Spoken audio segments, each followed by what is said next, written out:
forward. As we said, we have a busy program today, and before we move into the full program, I wanted to talk about the published reports with regards to the vaccine czar. Can you hear me? Okay. I was getting some weird looks there, but I guess it's fine. But as you know, there were some published reports in regards to Washington Post and New York Times indicating that Larry Schwartz, the vaccine czar for New York State, had spoken to county executives, and as you probably know, some of the county executives, or at least one of the county executives, felt like there may have been some unethical discussions that went on in those conversations. And I want to talk about the conversations that I had with Larry Schwartz, which since March 1st have been 3 of them individually. During the pandemic, I've taken many calls with members of the governor's staff. Throughout the crisis, I've talked with members of the governor's staff daily, and sometimes with the same person multiple times a day. I've known Larry Schwartz for many years, and while I would not consider him a friend, I've always had a cordial relationship with him and spoken to him in the past on other issues, including when he was the governor's secretary. As most know, after published reports indicated 2 women had accused the governor of sexual harassment, on February 27th, I called for the New York State Attorney General's office to be given full power to perform an independent review of the allegations made against the governor. At that time, I stated the Attorney General's investigation must be performed without any interference from the governor's or his office, including him not to be provided any updates on the status of the investigation, and I believe I was the first county executive across New York State to do so. Every woman who has experienced sexual harassment should have their story heard and an independent investigation of the allegation performed. That is exactly what we do in Erie County government if a report of sexual harassment is made to us. It is also what I would have recommended to any client of mine when I practiced law. Just as every woman should have the right to tell her story to her employer, every person accused of sexual harassment is entitled to due process under the law. Under our system of laws, everyone is innocent until proven guilty. If a county employee is accused of sexual harassment, an administrative review is commenced by our personnel department, and if outside counsel is necessary to perform the review, they are obtained. That is what I believe should occur in the current situation regarding the governor. He is entitled to due process under the law, and if the Attorney General's office determines he sexually harassed or abused an employee, I see no other alternative for him at this point than to resign or be removed from office. Now, regarding the calls I had with Larry Schwartz. On the evening of March 1st, I received a call from Larry Schwartz. This in itself was not surprising, considering I've spoken to Larry regarding vaccine issues during the past year, and as noted, have spoken to him regarding other issues, especially when he was secretary to the governor. Larry said he was calling in to check on how I was doing. I told him I was fine, but immediately noted the serious allegations against the governor and how I had called for an independent investigation of the matter. I also noted that if the allegations were proven to be true by the AG's office, the governor would have to consider resigning. Larry said he understood in that process exactly what was going to happen now. The Attorney General's office would be performing an independent review. We then talked about the third accusation made earlier that day about how the governor touched a woman and asked to kiss her at a wedding. I told Larry while I viewed that as being creepy, it wasn't sexual harassment because she didn't work for him. We then discussed vaccine issues, especially about how many Johnson & Johnson one-dose vaccine the state expected to receive and how many Erie County could expect. He wasn't sure how many were coming at that point, and I was told to expect notice later in the week as usual. At no time during the conversation did I feel like I was intimidated, nor did Larry ask me to support the governor in exchange for vaccines. In fact, he did not even ask me to support the governor. He knew where I stood. On the next day, March 2nd, I noted at my press conference that I found the allegation that the governor touched and asked to kiss a woman, literally half his age, at the wedding ceremony creepy, but it was not sexual harassment under the law.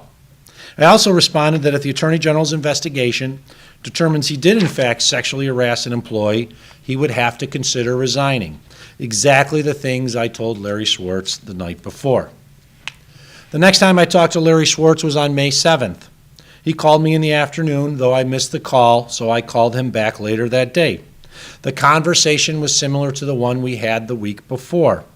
I noted I had not changed my position. He did not ask me to support the governor, nor did I feel like I was being intimidated. We discussed some vaccine issues, but it was cordial. The next and last time I talked to Larry Schwartz was on March 11th.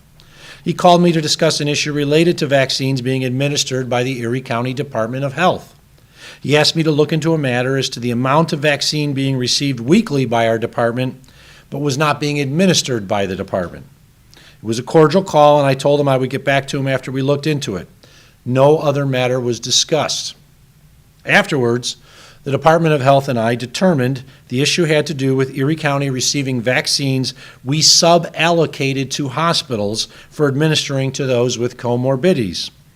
I let Larry know that the next day by email. Since then, I have not individually communicated with Larry Schwartz on a call, though I have been part of a conference call with other county leaders and Larry, including yesterday. At no time during my conversations with Larry Schwartz did I feel intimidated or asked to offer my support for the governor, nevertheless in exchange for vaccines.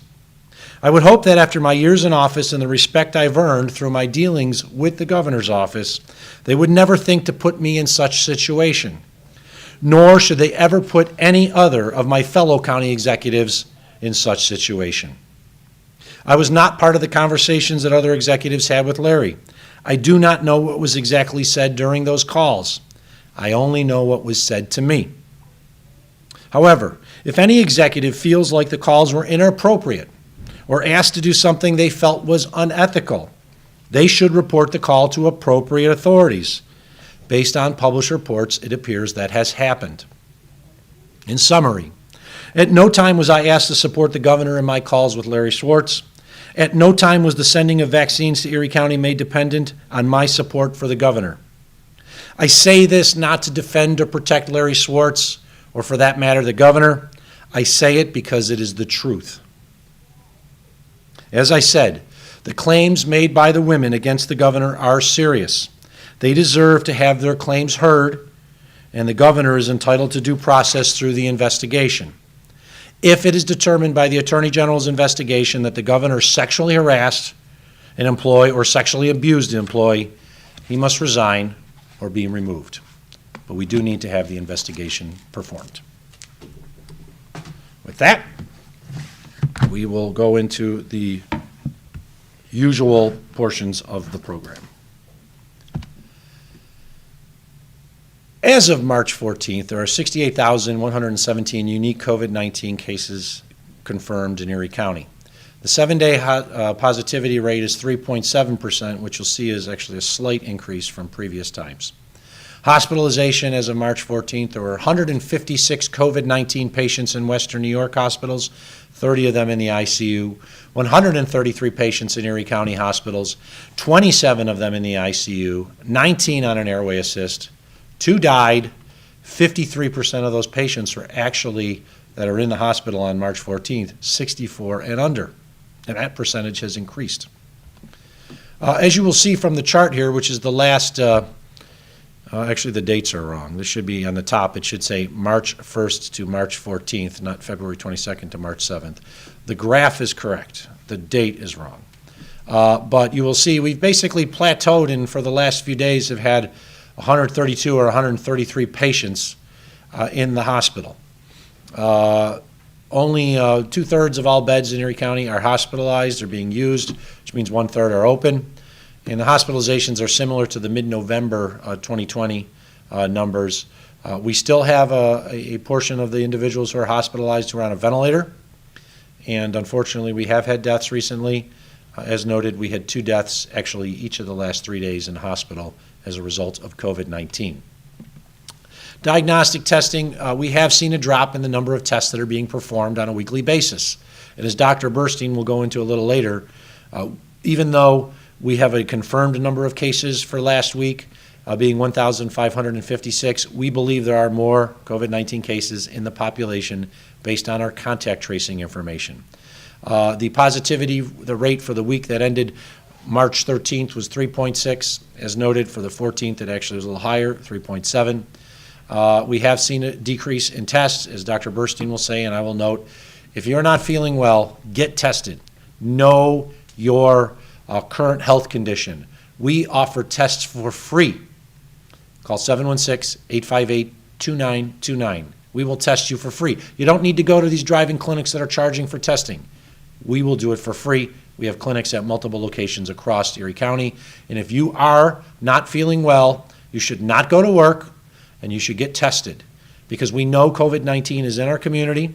I'm aware of 2 individuals, friends of mine, who caught it last week or beforehand. I have not been in touch with them in quite some time, so I've not had to quarantine. But I do know of 2 individuals who have caught COVID-19 and were sick. And according to what they told me, they thought they took all appropriate measures, but I guess not, because they caught it. New COVID cases by zip code for the week ending March 13th. You will see that the town of West Seneca is leading with the total number of cases of 119 and a positivity rate of 6.3%. That is not the highest positivity rate for our county. You will note further below that Lakeview section of Hamburg actually has a positivity rate of 7.6. My hometown of Lackawanna, which unfortunately was leading the last 2 weeks, has dropped down. It's down to 4.7. Most of the areas are in the 3 and 4 category, but we're starting to see some creeping up because we know COVID is in these communities. So it's not a big surprise to see West Seneca, Hamburg, Amherst, Williamsville, Clarence, and Lancaster, Cheektowaga as the top 5 zip codes. They basically have been the top 5 all along, except for those couple times in which Lackawanna was. So please be careful out there. COVID is still in our community. People are still catching COVID. Mortality data. This is through March 11th for the year of 2021. You will see we've had 428 people die in 2021 as a result of COVID-19. 269 of them were in January. We are seeing a decrease in the number of deaths. That's a good thing. We are also seeing a slight increase in the average age of deaths. Why? Well, we're not seeing deaths that much anymore in nursing homes, hardly any. There's been days in which we haven't seen a death out of a nursing home patient in a home or in a hospital. We did have one recently. Why? Because those individuals have been vaccinated, or the vast majority of them have been vaccinated. We still know we have to do a lot more people in our population, and there's a lot of people who are at risk. So we're doing that, but while deaths have dropped, we have seen a dropping in the age of average deaths. In January it was 81, in February it was 76, in March it's 74. So it just goes to show that as we vaccinate more of our older population, the average age of death of those who are dying from COVID-19 drops as well. In total, as we announced yesterday, 1,702 people have died of COVID-19. During this past year, we still have not reached the 1-year anniversary of the first death in Erie County. March 14th was the 1-year anniversary of the first cases. We had 3 cases that we identified on that day. Yesterday we had a very poignant ceremony in front of Old County Hall. As you all know, I hope know, Old County Hall will be lit amber for the remainder of this week in honor of those who've died as well as those who've suffered from COVID-19 as we don't celebrate, but commemorate and note the 1-year anniversary of the first cases in our community. Race and ethnicity data, as we've seen lately, the population of those who are dying is growing as it pertains to whites, and it's decreasing with regards to minorities. We've seen that as we've seen more deaths, especially in our suburban and rural areas. Not to say that there aren't ethnic minorities in the suburbs or rural areas, but we do know there's a greater proportion of them that are white.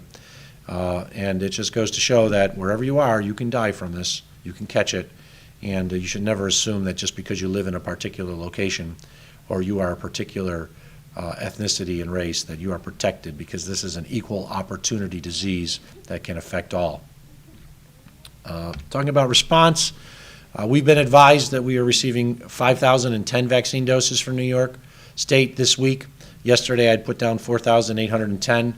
I didn't find out at that time, though the Erie County Department of Health knew, that we were getting more Johnson & Johnson allocations. We're getting 800 doses of the Moderna, 3,510 doses of the Pfizer vaccine, and 700 doses of the one-shot Johnson & Johnson allocation. This is just for first doses. We are also getting our complete batch of second doses so that we can complete second dose clinics in the upcoming week. I will note that as a county, we are basically getting the same amount of doses, about 20,000 plus. The New York State UB site gets 3,510 doses. Erie County's Department of Health is getting that base allocation of 3,510. The pharmacies are getting about a little less than 10,000. I think it's about 9,000 that the pharmacies will be receiving in the upcoming week. So there's doses that are coming to our community, and they're coming to all locations, not just the Department of Health. We have vaccine, of course, permanent clinics that are set up at SUNY Erie North, in the Bell Center, SUNY Erie South, in the main academic center, as well as the Key Bank Center downtown. These are all appointment-only clinics. We have one-day pop-up clinics. Yesterday we were in the town of Cheektowaga, had a great clinic out there, did about 300 seniors. Today we are doing a Johnson & Johnson pop-up clinic at a senior tower, St. John's Tower in Buffalo. Later this week we'll be doing a pop-up clinic for seniors primarily at Elam Christian Fellowship Church in the city of Buffalo, and I want to thank all the members of Elam Christian Fellowship for their opportunity to allow us to be there, just like I thank our friends over at St. John's Tower, as well as our friends with the Cheektowaga Senior Center, Supervisor Diane Benchkowski and Senior Director Carrie Peak for the great work that they did. So we're very pleased to have these pop-up clinics, but all of these are by appointment only. If you show up without an appointment, you will not get a dose. You can sign up on the vaccine notification form. We are getting through the list. There are thousands and thousands of people on the list. We are trying to get through it. It's going to be some time. We have to clear out those that we notify of it who've already received a dose so it can slow down the process. If you get a dose elsewhere and you have contacted Erie County to be put on our notification form, please let us know to take you off the form so we can speed up the process for other people. What we're finding out is we have thousands of individuals who signed up on our vaccine notification form in late December, January, and now February, who have since gotten the vaccine elsewhere, but they're not telling us that they got the vaccine somewhere else. So we're giving them notification, and we're not hearing back from them that they want a dose. And that's a problem because it slows down the entire process. So if you have received a dose elsewhere and you're still on and you ask for notification from Erie County, please call us at 858-2929. Call our COVID-19 hotline. Talk to one of our specialists. Tell them your name, your address, your date of birth, and we will take you off our lists. We very much appreciate it. New York State vaccine sites. I'm going to turn this over to Dr. Burstein to go into more of these issues with regards to vaccine, who's eligible, and some of these other categories, because I know she has a lot to talk about. So, and I'd like to also note that I want to thank the American Public Works Association, New York Chapter, Western Branch, which not only named our Public Works Commissioner, Bill Gary, their Public Works Person of the Year for 2020 for his great work, doing all that he did this past year for COVID-19 pandemic. And you may not have seen Billy in front of the camera, but he did a tremendous amount of work behind the scenes. But they also named Dr. Gail Burstein the most valuable leader for all her work this past year in guiding our community through the the pandemic. And to my knowledge, it's one of the first times that the American Public Works Association has identified an individual who's not an engineer, who's not in road construction, with this award. So congratulations, Dr. B. Thank you.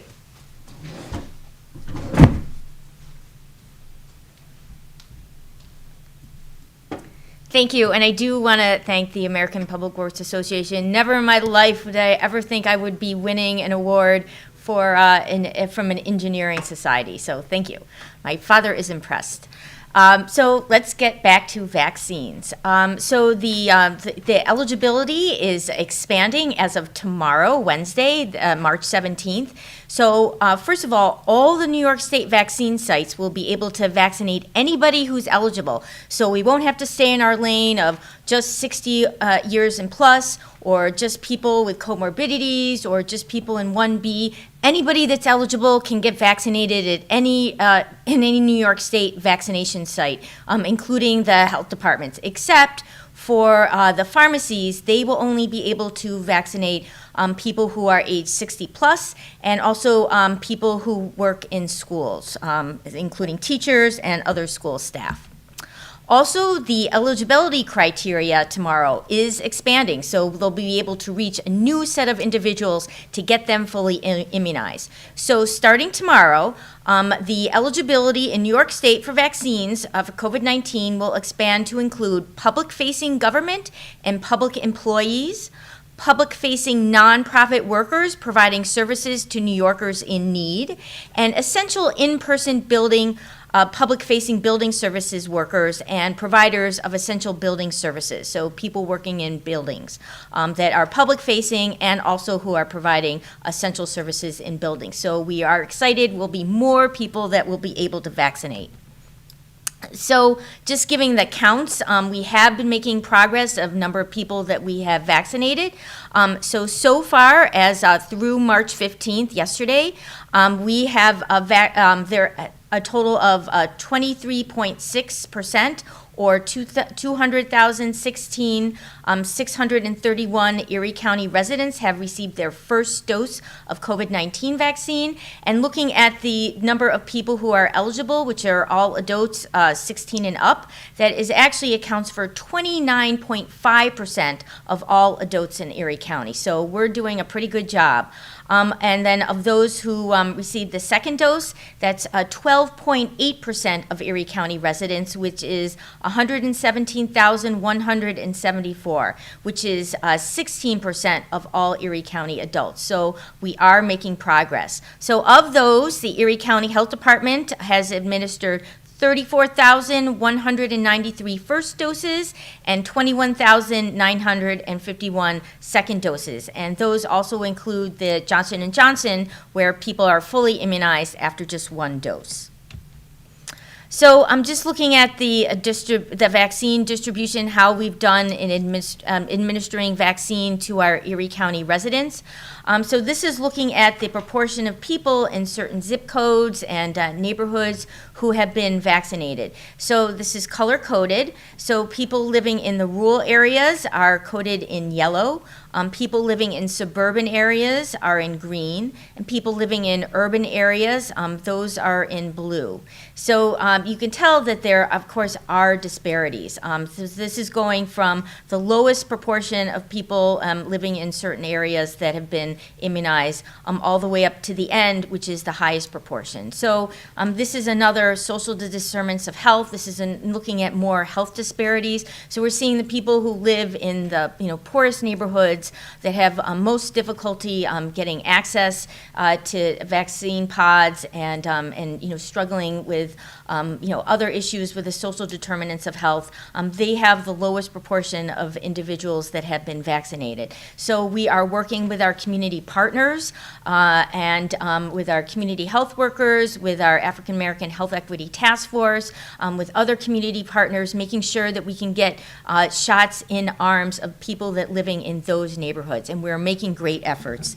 And to show that, we have made progress so far. So in the past week, among the people that have lived in these 10 high priority zip codes, the proportion of increase of proportion of people who have been immunized this week compared to last week, there was a 4.8% increase. So again, a 4.8% increase of the proportion of people who live in these 10 high priority zip codes of who have been immunized. Compared to the rest of Erie County, we're also making progress.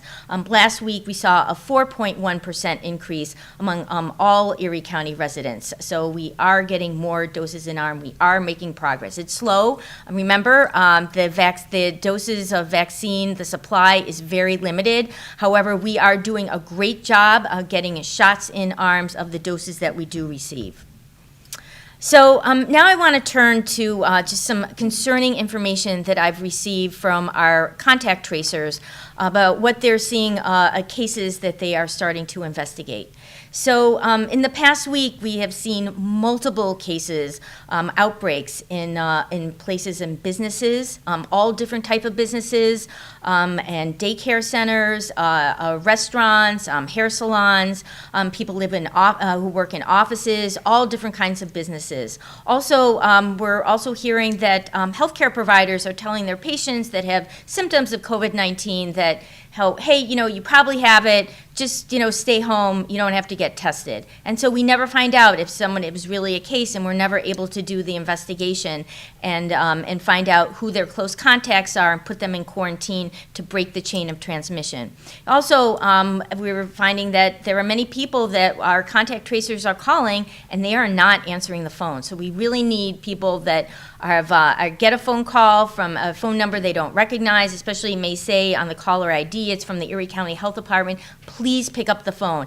Whether you're a case or you're not a case, you could be a close contact. You have to be notified, so please pick up the phone.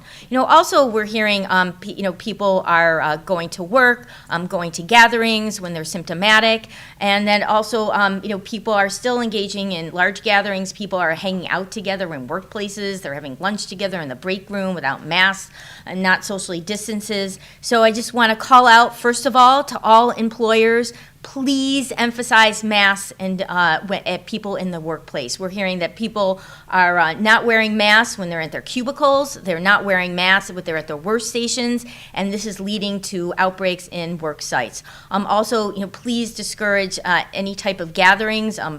Discourage gatherings in the break rooms. You shouldn't even have a break room open or a lunchroom open. It should be closed. So again, we have to try to do everything we can to discourage these gatherings and make sure that everybody's wearing a mask. Also, we're hearing that people who are in quarantine are just not getting tested. They just don't want to, I don't know if they don't want to deal with it, but so we're not finding out all the people that are potentially infected. They're very high risk of being infected because they've been in close contact with a case. They're just choosing not to get tested. And so we're missing those opportunity to identify new cases and to investigate who their close contacts are and put them in quarantine. So that's why we imagine that there are just a lot of people walking around in our community that haven't been tested, not because of lack of testing, but they just choose not to get tested, and exposing other people and increasing our numbers. And you saw the county executive showed you that we've been pretty stagnant. We've been stuck in our hospitalizations. We're not able to bring those numbers down. And our hospital admissions are reflective of our community prevalence. So we have to start bringing those numbers down. Also, we want to ask all employers to keep your sick workers at home. Please have a strong policy that you enforce, that you do not allow any ill workers to come into the office, come into the workplace. They should stay at home, and so they don't infect and expose other people in the workplace or your customers. Also, we're hearing that healthcare providers are telling their patients, hey, you don't have to test. It's okay. You probably have the infection. Just hang out at home for a few days. So I just want to call out to my healthcare provider colleagues. Please strongly encourage all your patients that have any type of symptoms that could be caused from COVID-19 to get tested. Also, again, pick up the phone if you receive a phone call from the health department, and limit your close contacts and any types of gatherings in the workplace and in your social life. Also, turning over to the New York Forward, good news, there are more types of facilities and events opening up. So restaurants are going to open up to 75 capacity starting March 19th. And then also, starting March 15th, weddings and large catered gatherings are permitted in New York State if you follow the guidance from the New York Forward. We in the health department, we have to know about these events, and we have to review your safety plans. So if you're planning a large event, hopefully 5 days or more before the event, you can submit your plan to this website, erie.gov/health/event notice, and one of our sanitarians will review your safety plans and to ensure that you have not only a fun but also a safe gathering, a wedding celebration, or whatever you're going to do. And we have a lot of great information on our Erie County Health Department website. So just want to remind people, it's so important, as our county executive mentioned, to know your status. If people are walking around with COVID-19, they're infecting other people in the community, and we can't bring our hospitalization numbers down. So please, if you have any symptoms, if you were a close contact, if you just want to know your status for any reason, please call 858-2929 to schedule an appointment for a test. We're doing molecular or PCR testing. The turnaround time is 1 to 3 business days, but we're usually able to turn it around on the shorter end compared to the longer end of that. And also we're doing the rapid testing or the point of care testing. And those results, of course, are available on site when you go and get the test. So please, it is so important. You know, our rates are still high compared to the rest of New York State and the rest of the country. And we're not going to be able to open up schools like everybody would want to 5 days a week. You know, we're not going to be able to do everything we want to do with get-togethers until we can bring our numbers down. And the key to that is get testing and know your status. Also, we are going to be offering an informational webinar for youth sports coaches and staff tonight at 6:30. So if you want to participate, if you are a coach or work on as a staff on a youth sports teams, please call 858-7690 and we can send you the login information. We're going to just briefly review the recommended safety measures from New York State. Also, we're going to review the facility and the tournament requirements, and then also talk about contact tracing and case investigation and pausing if there is a member of the team that does become infected with COVID-19. One more thing I want to talk about is we are celebrating that finally we are able to reopen the clinics that we had to close during the pandemic at 608 William Street. So starting this week, our sexual health care clinic is going to be open on a limited basis. So it will be open 2 days a week on Tuesdays and Wednesdays. And then starting next week, we're going to be opening up our family planning clinic on Monday, Wednesdays, and Thursdays. So we offer a full range of sexual health care and contraceptive services. We encourage people to make an appointment. However, we do take walk-ins, and I want to emphasize that nobody will be turned away because of lack of ability to pay. We offer services to everybody, regardless of what your insurance status is or your ability to pay. So this is a safe place to get good sexual health care. So to call for an appointment or for information, please call 716-858-7687, and hopefully we can provide some great services for people in need. So I'm going to turn it over to the county executive now for questions and answers. Thank you.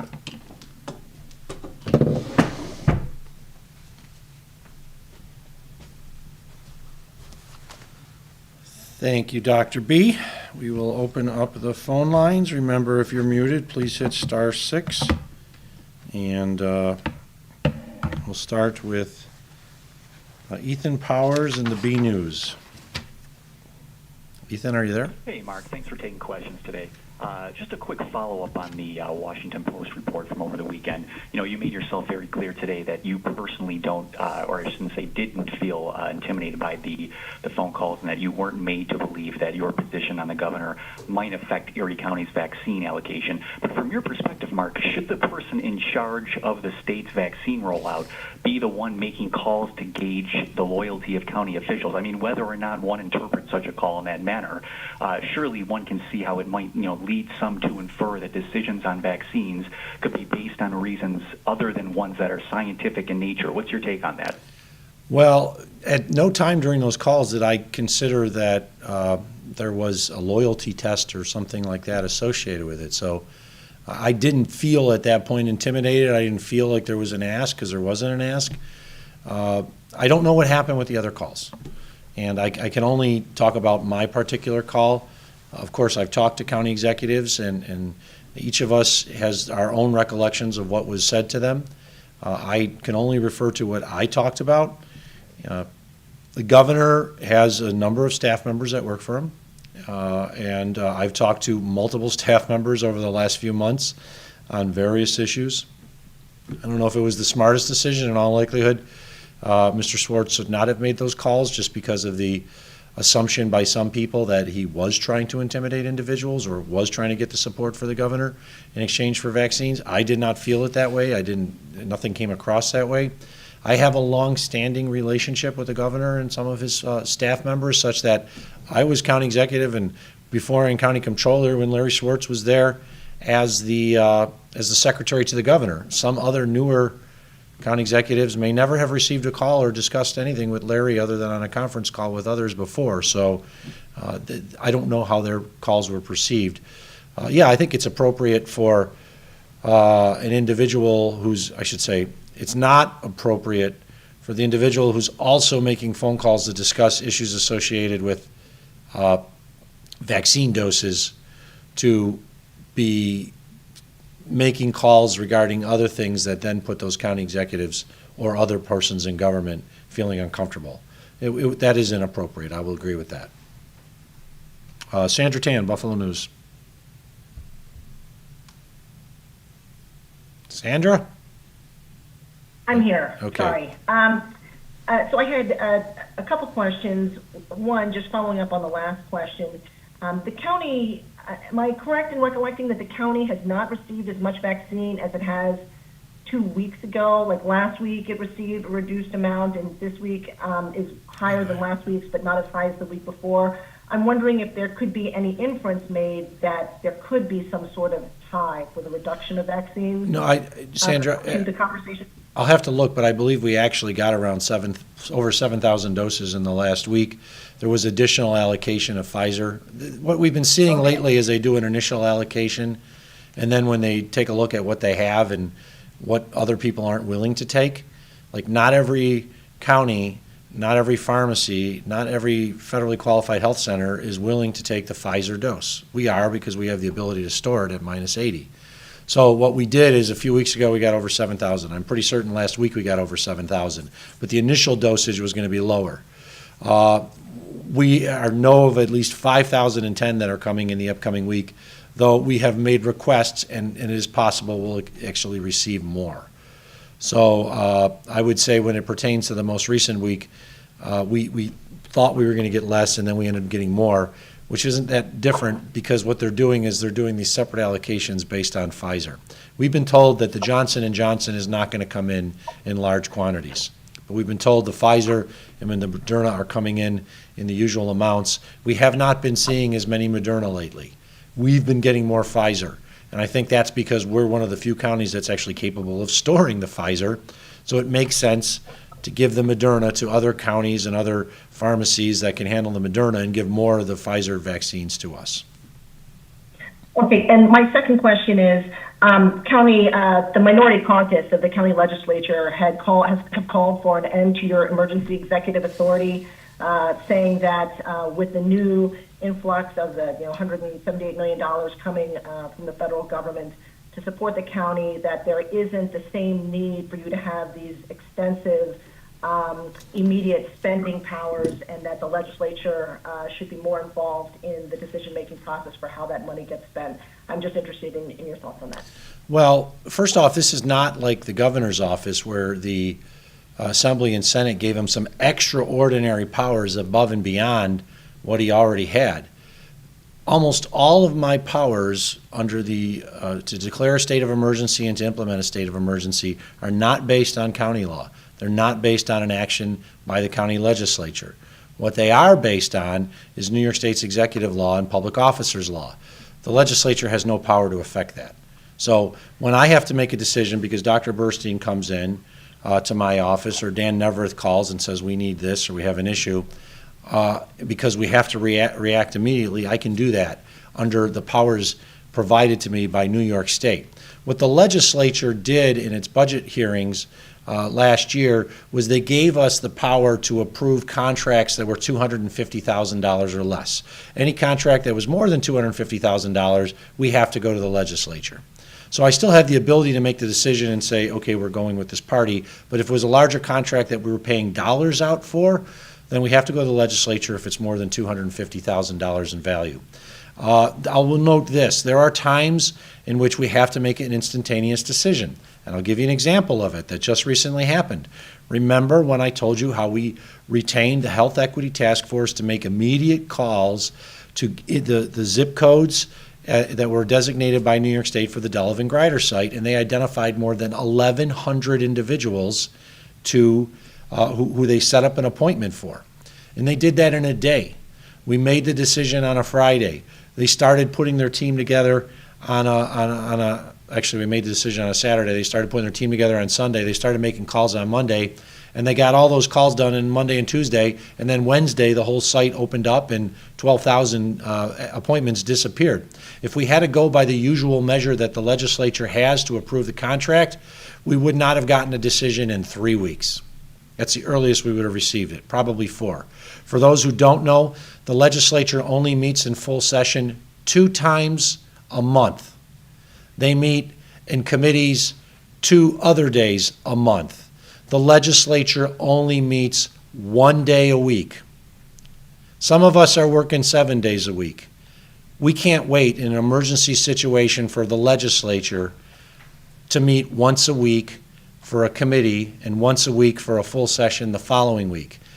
Just to remind everybody, the legislature meets 4 days a month. This is a global pandemic. We're still dealing with it. We're still making decisions on how to allocate our resources. The legislature does have the power to approve all contracts $250,000 and more. If they met every day, if they were there every day, we'd be talking about a different story. But they're not. I believe they can call an emergency session in 48 hours, though. That's the point they made today. Sandra, it doesn't matter. Sometimes decisions have to be made by like that. And I'm fairly confident people are watching this and are shocked at home to find out that the legislature only meets 4 days a month. Yes, they go to their offices and they do other things, but they only meet 4 days a month. And they're only meeting for the days in which they approve contracts 2 days a month. We need, in an emergency situation such as this, the ability to cut on a dime. And you can't cut on a dime sometimes in a 48-hour period. Using the example you just used, if we had to wait for a 48-hour period, the legislature would not have met in time for us to approve the contract so that the Health Equity Task Force could schedule appointments for 1,100 people. We submitted to them. They have the power to approve contracts over $250,000. But for the Republicans who are out there saying they need to strip my powers, they need to understand they better read the New York State law and they better read Erie County's charter, because my powers as county executive to declare a state of emergency and to enact emergency orders do not come from the legislature. They do not come from the Erie County charter. They come from New York State, and the legislature has no power to override that. WBFO, is anyone on? If not, Ryan? No, I'm here. Michael, go ahead. Yeah. In all this argument about what the governor did or didn't do or whatever, and you're taking a very strong stand on it, how much of that is based on the fact that you have been through one of these, eventually turned out to be a criminal mess with the Commissioner of Social Services? You know how it works. Well, first off, when you say I've been through one of these, it's not me personally. We had an issue associated with, of course, the former Commissioner of Social Services, an allegation that was made against him. We received the information in that allegation. We performed an individual, a specialized quick review of it. We hired outside counsel. We determined there was credible evidence to indicate that the Commissioner of Social Services violated internal personnel policies, and I demanded his resignation because at that moment I could not fire him due to New York State civil service law. He resigned. Of course, a criminal matter was brought forth and he was convicted of rape. I think everyone is entitled to their due process. We applied due process back in the situation that you're talking about, and the governor is entitled to due process. Every woman is entitled to have her case heard. Every woman is entitled to have her case taken seriously and to have an independent investigation done. And that's what's going on with the Attorney General, Letitia James, and her team doing the investigation. And I trust them to do a strong, thorough investigation utilizing the outside counsel they've retained. I know a lot of people are just piling on saying, resign, resign, resign. As an attorney, I do believe that people are entitled to their due process. there have been some serious allegations alleged against the governor. Those allegations deserve to be heard and reviewed by an independent source. That is being done by the Attorney General's office. If it turns out that it's determined by credible evidence that the governor did sexually harass, or in the one situation, sexually assault an employee, he has to go. But we have laws in place, and we have to remember, laws matter, rules matter, due process matters. I'm not saying this to defend the governor. I'm saying it because it's exactly what we do for any employee who's accused of sexual harassment, any employee who's accused of this type of serious act. And that is what we do regardless of you are an individual who works in one of our highway barns, someone who works as a mid-level clerk, someone who's a commissioner, like we did in that situation in social services, and the same rules should apply for the governor. And if it's determined he sexually harassed employees, he should do the same thing, and it should be the same thing that we do if an employee sexually harasses, or for that matter, sexually assaults an employee, a fellow employee. They should no longer have their position, and if it's criminal in matter, then of course criminal charges would then be forthcoming. Brendan Keeney, WBEN. Hey, Mark, two questions. The first, is there any concern to the 7-day positivity rate stagnating and even increasing slightly, or is this going to be expected because the number of tests being performed is dropping so significantly? We are concerned, as Dr. Burstein noted. We actually believe there are more new cases of COVID-19 in our community than we're actually confirming, because not everyone's getting tested. And of course, if you test more people and there are more positivities, the rate goes up. If you test more people and there are less positivities, of course, then your rate will go down. We are concerned. We are getting, as the doctor noted, information regarding multiple cases at a location. We are talking to those business owners, those business representatives, depending on what kind of location it is, to find out what they have in place to protect their employees. We are seeing it amongst ourselves. I was in Delaware Park this weekend, and I have to admit I was really surprised at the amount of people I saw walking around Delaware Park that weren't wearing a mask. It wasn't that long ago, if you went to Delaware Park, everyone was wearing a mask. Now, I don't know how many of those individuals who weren't wearing a mask were fully vaccinated. And were they walking next to someone who also wasn't fully vaccinated or was fully vaccinated? I don't know. But there were a lot of people in Delaware Park not wearing a mask. And I've heard reports at other places where people are out and about and they're not wearing masks. It is still out there. COVID-19 is still in our community. As was noted, more than 1,000 individuals were confirmed with new cases last week. These are not older cases. These are new cases, people who did not have COVID-19 but until the last week. And if the numbers are correct, we believe a very small percentage of those individuals will die from it. That's why it's important that we all follow the basic protocols until you're fully vaccinated and you can protect other people. I'm happy when I see stories of people who haven't been around each other for more than a year, grandparents who get to hug their grandchildren again because they're fully vaccinated. I'm happy about that. I want to see that. But we also know there are other people out there who are taking undue risks to themselves, and they're risking other individuals because they're not wearing masks or they're in a mass gathering, and it just isn't safe. It's not as safe as we'd like it to be. Mask up, vaccinate up. Let's get through this, and hopefully we'll be much better so that we're not having these conversations, or for that matter, these press conferences in the summer. Spectrum And News. then, Go ahead, Brendan. Finish up.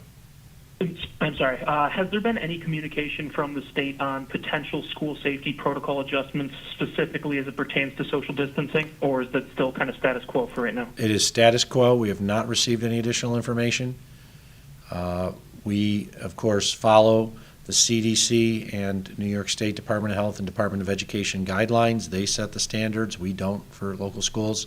And as of the last few days, I was looking at the doctor and she's shaking her head no, and I've not heard of any changes to that, even though we've had multiple calls with state officials. Ryan Whalen, Spectrum News. Hey, Mark. Just reading through this resolution from the Minority Conference and a couple quick questions on it. Part of the resolution calls to revoke the Director of Budget and Management's authorization to transfer funds above $10,000 between general ledger accounts.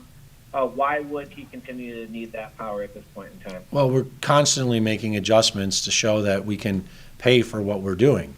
Remember, you may have run out of cash in one line, but you have plenty of cash available in another line that's going unexpended.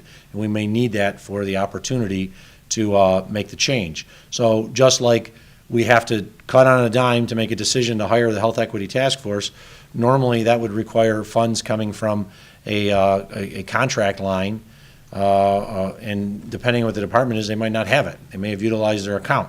But if we need to do it right away, and we know there's money sitting in another line, that allows them to change it, that provision. So it's just going in with regards to what we said before.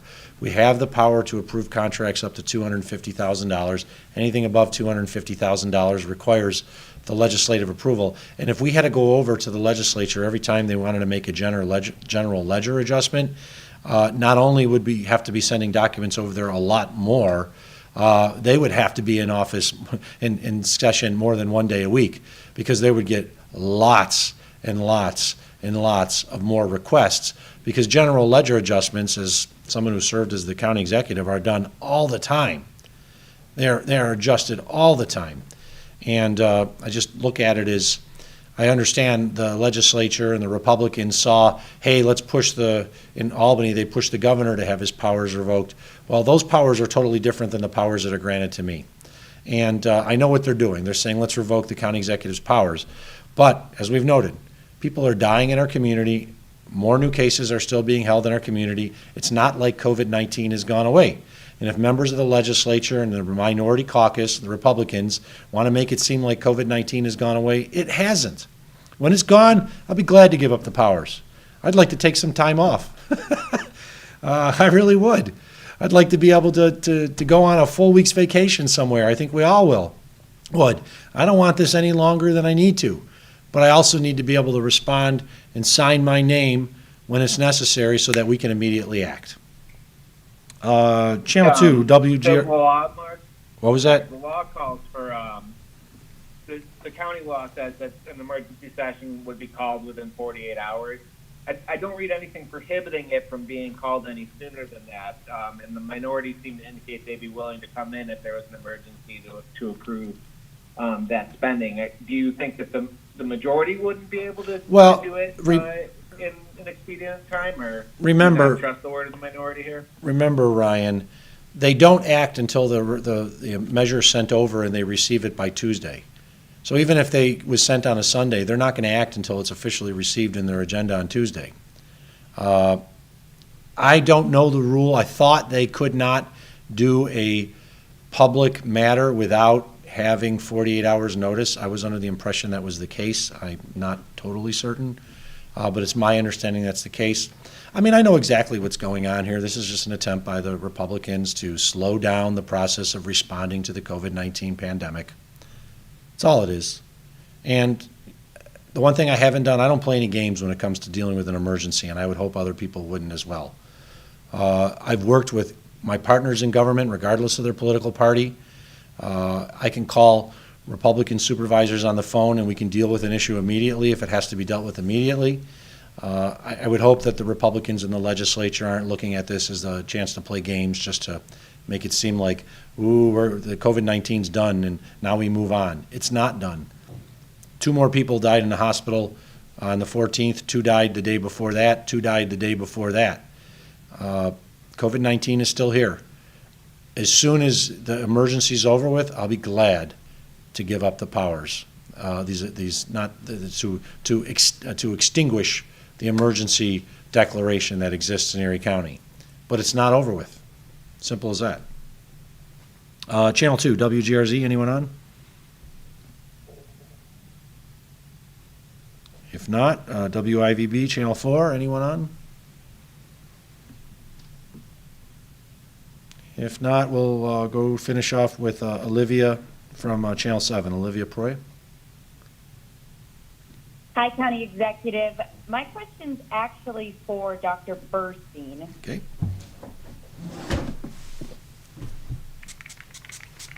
Let me mask up. And if you see, I'm wearing 2 masks because I have a cloth mask on top and then a procedural mask, medical mask underneath, just to make certain I'm protected.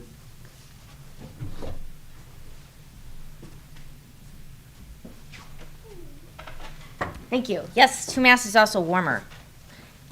What is your question? So, Dr. Burstein, as an MD, what could be the benefits of having primary care physicians vaccinate their patients? Could it help vaccinate those in the 10 priority zip codes you mentioned? Because it could be a known individual, those hesitant about the vaccine trust? The more doses we can receive into our community, and that would allow more people to vaccinate, more facilities are vaccinated, the more people we can touch. I can't tell you what the state's reasoning is for only right now giving vaccine doses to state sites and county sites and hospitals and federally qualified health centers and pharmacies.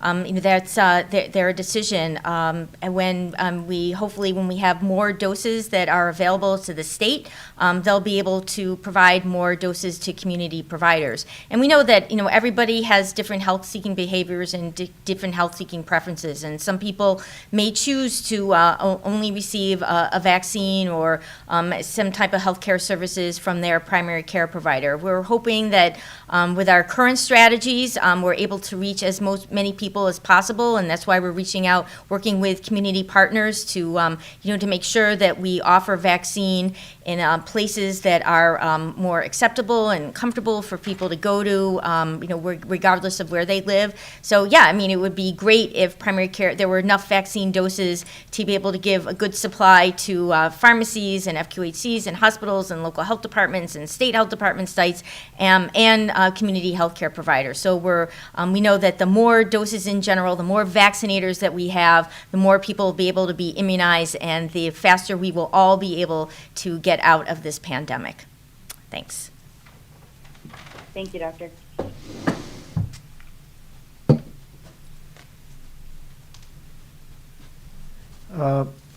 Okay, we're almost approaching 1 hour, and I'll ask if there's anyone else who would like an additional question, please note. Yes, can you hear me, Mark? Ron, how are you? Yes, I'm here. How are you? I'm good. I would go back to Dr. Burstein, if I could, and just to make sure that I understand correctly. She had said, I believe, earlier, the rate is still too high here as compared to the rest of the state. That's why we can't open schools as yet.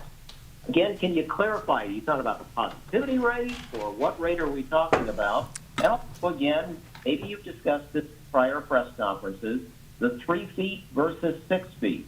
I know you said the CDC and the state has to sign off on this first, but this is going on now. Hearing more and more 3 feet versus 6 feet. So go ahead, please. Sure. So first of all, as the county executive mentioned, we rely on CDC and the state to set the bar for school policies. So CDC actually has a toolkit and resources for schools to help them decide when, how to open up schools and classrooms safely.